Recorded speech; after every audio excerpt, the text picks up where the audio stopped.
Hello, welcome back to Cinema B-Side. It's me, Todd. Guess where we're going? We're going to another FYC event.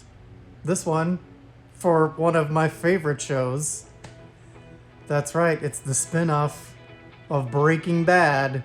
We're going to Better Call Saul. Are you ready? Let's go!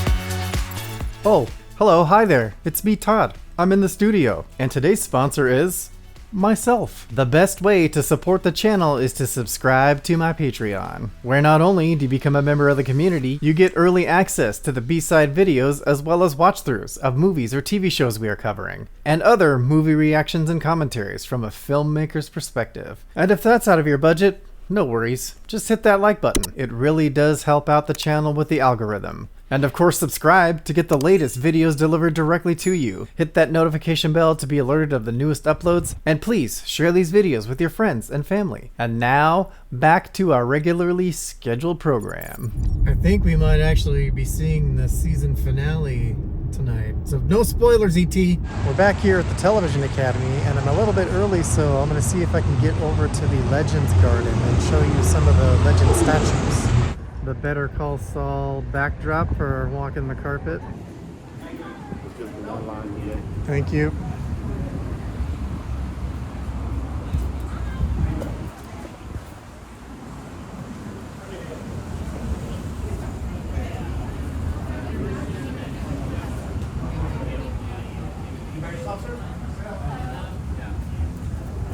Well, I was denied once again. Still can't get over to the Legends statues while the sun is out. Like after the event's over, I can go over there, but it's always dark and you can't really see. So maybe I'll have to come back when there's no one here in the daytime. Yeah, buddy. Better Call Saul. See how close I can get.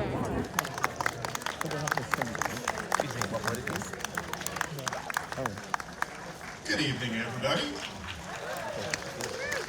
I'm Dan Feinberg, Chief Television Critic with The Hollywood Reporter, and thank you guys all so much for coming out to spend your Wednesday night with the creators and stars of AMC's Better Call Saul.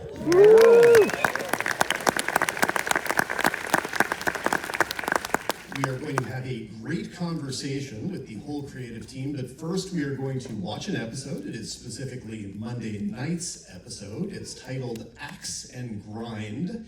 It was written by Ariel Levine and it was directed by none other than Giancarlo Esposito. Yeah. So enjoy the episode, and I'll be back in 45 minutes for a chat. Thank you.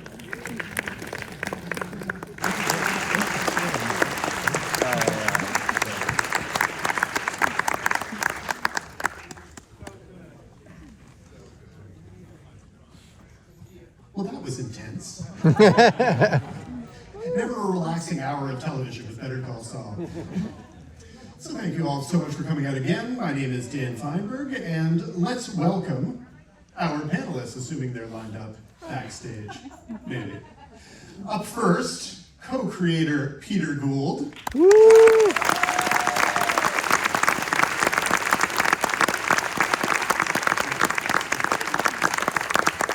And co-creator Vince Gilligan. Yeah.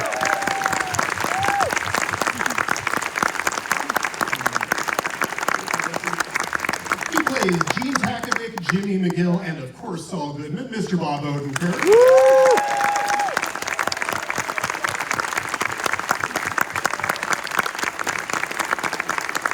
We're all very, very, very worried about Kim Wexler. Give it up for Ray Seahorn.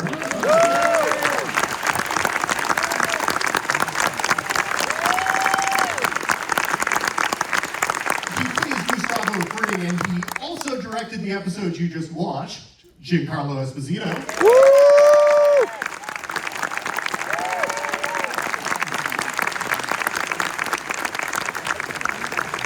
Pulling that wall for Nacho, Michael Mando.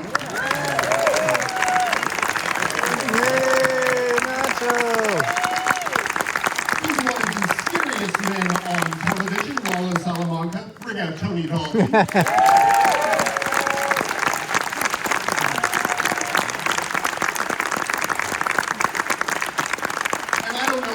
still upset about that cappuccino, but Mr. Patrick Fabian.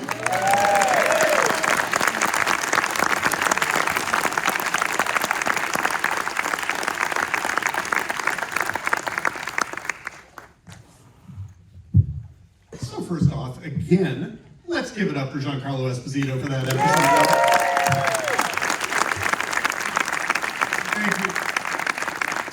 And also for Ray Seahorn, who of course directed the season's 4th episode.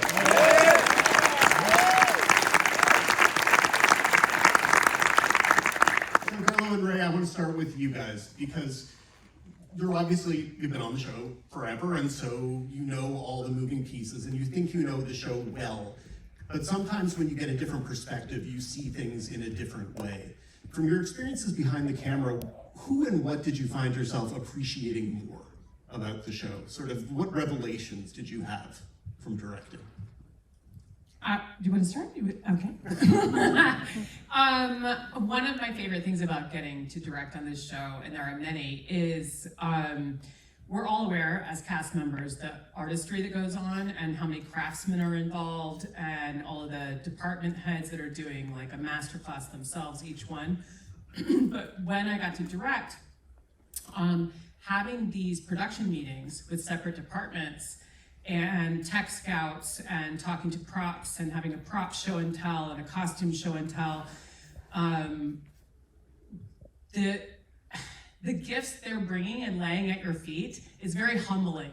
Any idea that you have to bring this story to light or to illuminate the story in any way, they have their own ideas. They want to illuminate your idea. They're bringing you things, and I found that, I don't know about you, but I found it incredibly humbling to just have people say like, okay, that's your idea, great, I will build it, I will make it, I will paint it, I will construct it, I will figure out a way to do it with sound. I mean, I wanted mine to have a soundscape that went from idyllic to menacing.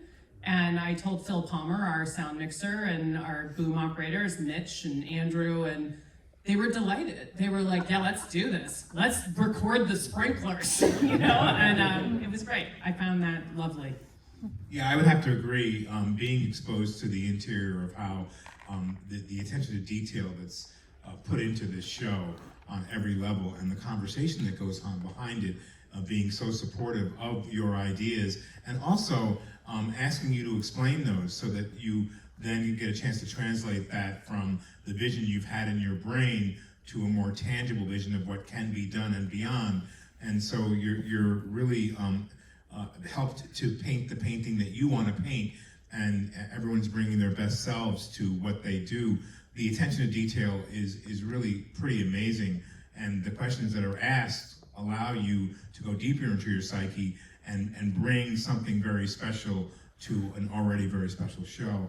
I also found that because I'm not exposed to certain storylines, being Gustavo Fring, the ability to be able to see what Jimmy and Kim do together was fascinating to me. That relationship that is so very established that when you're on the set, you sort of take it for granted because you're within a family of filmmakers, but to see them really bring this very special, exciting relationship to the screen right in front of me really was informative of how personal our work really is. And it was really a tribute to both of you, you and Bob, to how that happens in such a seamless way. And I got directed by both of them, and what I liked, that sounds like a threat, no. And boy, did they direct me. What I liked is because I have love and friendship for them already coming to the table. They both have a different energy when they're directing as opposed to when they're actually performing. They're in different mind space. And that was an interesting thing for me to sort of see. Both, I would say, were slightly elevated, more of their brains concentrating on so many different things. What I love most about it is that they're actors. And so when they came in to talk to me and adjust and do stuff, they dropped just the right thing into my ear to tune me the way that they wanted to see. And my faith and trust in what they were looking for is one of those things where there was no pushback. I was like, oh, that feels right, or yes, I'll try that. And they just had a really natural way of getting into my actor brain to get the thing they wanted.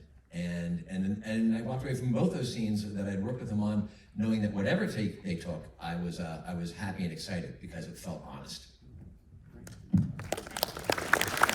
One of the notable things about this show and about Breaking Bad before it was the way that you guys have promoted from within. You know, someone who's a writer's assistant becomes a writer, becomes a producer, becomes an executive producer, then they get to direct, etc. Actors get to direct.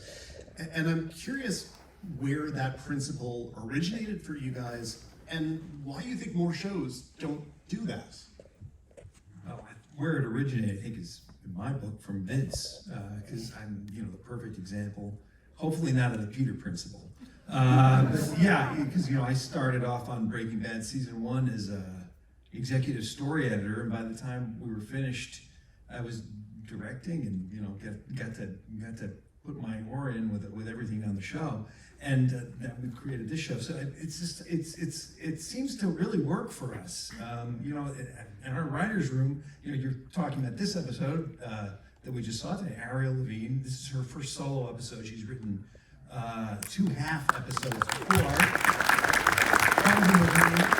And she's a brilliant writer, and she started off getting lunch in our office, and then she eventually became writer's assistant, and then she worked her way up. I think it's an interesting thing because we're in a business where people like to think about innate talent, like the innate talent is going to take you where you're going to go. But talent is certainly a big part of it. But there's a lot to learn, and there's a lot to learn, technically, but also there's a lot to learn socially, just how people work with each other and how to. And I feel sorry for showrunners or writers who are coming in and given a lot of responsibility without ever having seen someone else do the job. And of course, I got to learn from the best, which is the man to my left.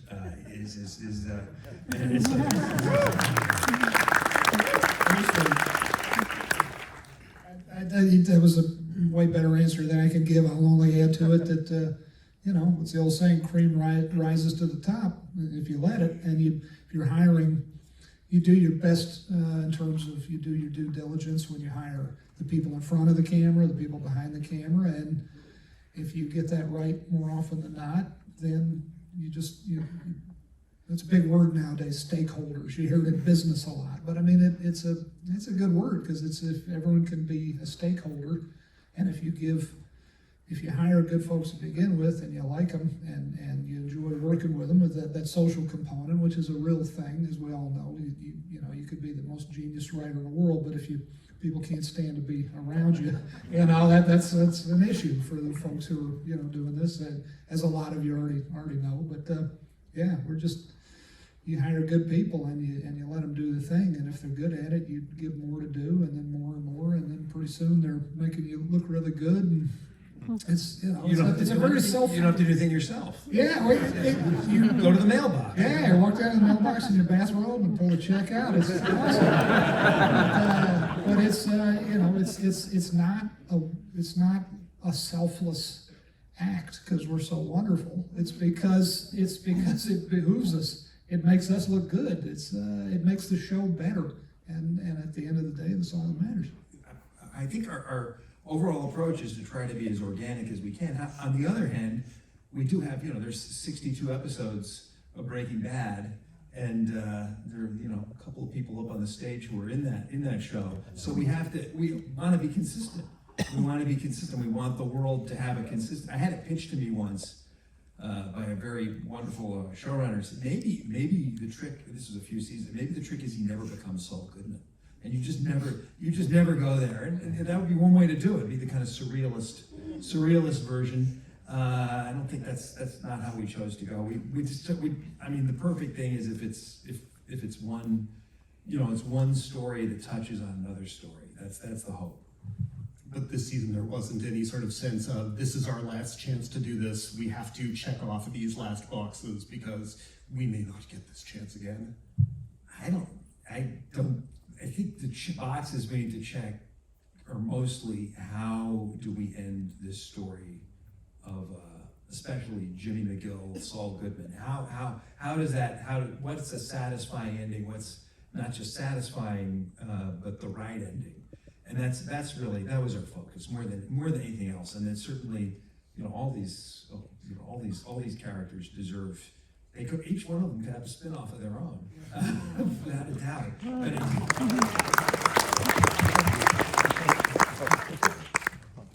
Bob, first off, how are you feeling? And how strange is it that we have to keep asking this? Yeah, no, it's all right. I feel totally awesome.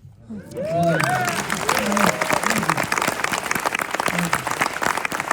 As we watch the episodes and we get closer to that moment when that incident happened, I'm like watching myself on screen going, is this guy about to have a heart attack? When is it going to happen? But I'm good. What are you going to do when that episode rolls around? Are you actually going to skip that one? Or? Oh no, I'm going to watch it with curiosity because we got halfway through a scene, or a little over halfway, and then I had my heart attack, and then 5 weeks later we finished the scene. I hope it all cuts together. I defy anyone here, anyone ever in the world to be able to tell what in that scene the force. I don't remember that day at all. And I had to watch the footage cut together that they had made so far to remember the sort of anything about it, because I don't remember it at all. And you guys are so great. You put in that one line. You just had a heart attack, and then I say, yeah, and then we keep going with the scene, just for safety, so that. If I look different, if anyone noticed, and you go, oh yeah, well he said it. It's in there. They didn't miss that. Well, anyways, and we'll watch it with great curiosity. I really will. We're getting closer to the part of the story that you guys actually already told a decade ago. Yep. Is there a weird nostalgia that pops up at any point? Like when you walk into Saul Goodman's office, which is now beginning to take form, is there a part of you that goes, wow, I've been here before? Well, what about you in the super lab? Well, I feel like, no, there's not really any nostalgia because I feel like this is such a different show. And because the elements that eventually we've come to know, or I came to know even in the Super Lab, is not that now. And so it's kind of a wonderful journey to see where it began and where it started. And so I'm always in wonder. I'm like a little kid who goes, oh, this is where I began. I wish I knew that this pile of dirt was going to be that, later. But it keeps me really present in the moment. I mean, this is really the story of Saul Goodman and really the story of Gene before him, and really the story of Jimmy McGill. And so, I feel in service to that. It is wonderful that I was able to be a part of the Breaking Bad story that was so intertwined with this particular story. But I see this as a whole different movie, to me. It feels that way when I'm there. I was most concerned about not repeating and how to find a way with the elements I had and the knowledge that we wanted to share in regard to how much you know about this character to show you a difference. I'm curious to keep watching to see, am I a little bit more vulnerable? Am I a Gustavo who's not that formed Gustavo that you see in Breaking Bad? Am I the guy that walks a fine line and is trying to find his place in this world and isn't as confident inside?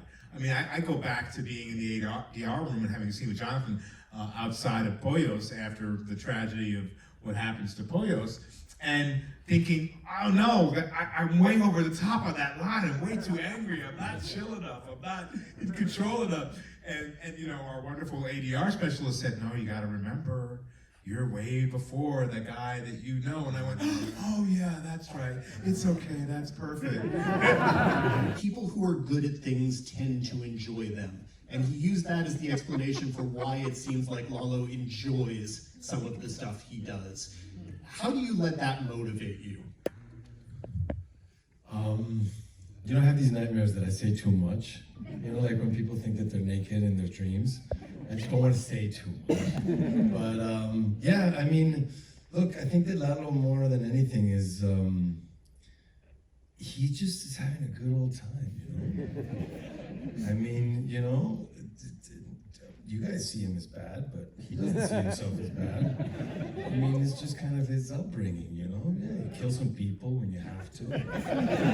Make some tacos, and that's it. How did Vincent Peter break to you what was happening in the third episode? Well, I want to say he didn't enjoy what he was doing, but he was certain that he was doing the right thing. I received a call. I was in Montreal. It was the winter, and we were about to start shooting. And Melissa Bernstein, our producer, and this is the kind of call that a lot of actors get. You know, it's like a cornerstone moment in your career, and you know from season one day you're going to get that call. So Melissa Bernstein called and said, Vincent Peter would like to talk to you. And it was wintertime, and I was having a really great day until then. And they got on the phone and they said, it happens in the third episode. And it was interesting because I didn't know how I was going to react, and my first instinct really was gratitude. I felt they gave me such an incredible character, really a dream role, and they said that it was going to be a tour de force performance where it was going to be get to do your own stunts. It was going to be really psychological and physical and emotional, and that Nacho ends up going on his own terms.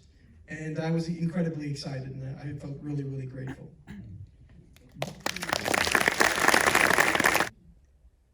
I love when I get to play a character who has a degree of self-awareness and some inner, struggle that they get to sort of acknowledge.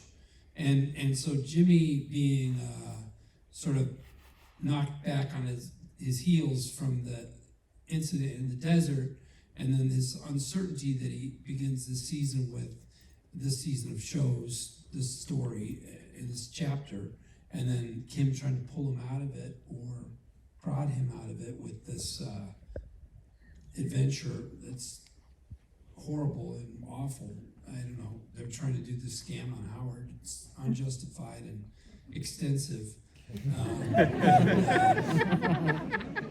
But Jimmy gets to kind of be uncertain of it in a way that you're not used to seeing Saul. Usually he's so happy and carried away with his plots and plans, and he is at moments in this season too.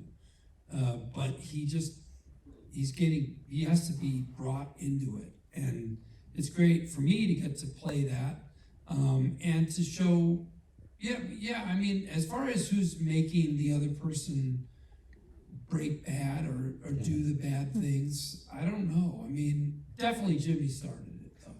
I mean, because Kim was really trying to fly straight, and Jimmy just kept getting her going, and now she's doing it to him. But why? Is it because she needs to do it? Because something's cracked inside her, or is she really just trying to help him, like come back to life a little? I don't know,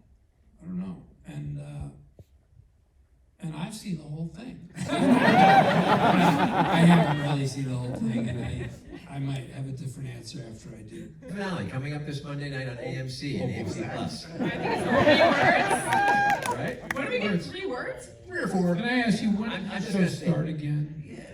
After this break? July 11th. Okay. We'll be back July 11th for the final pass. Don't miss it. And if you are a voting member of the Academy, please vote for this show. Vote for all of these people, but particularly Jonathan Banks, because he's not here.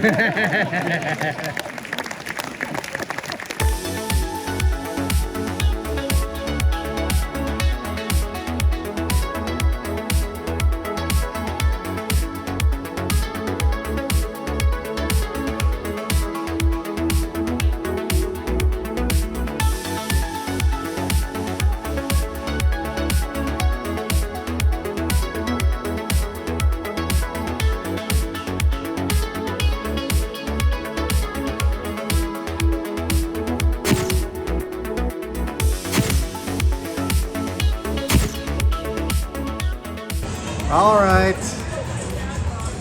That was amazing. That's a wrap here at the Television Academy for Better Call Saul. I got my Los Pollos Hermanos cup. Don't forget to like this video. It really helps me out with the YouTube algorithm. And of course, don't forget to subscribe so you can get more of events like this delivered right to you. All right. Take care, everyone, and I am out of here.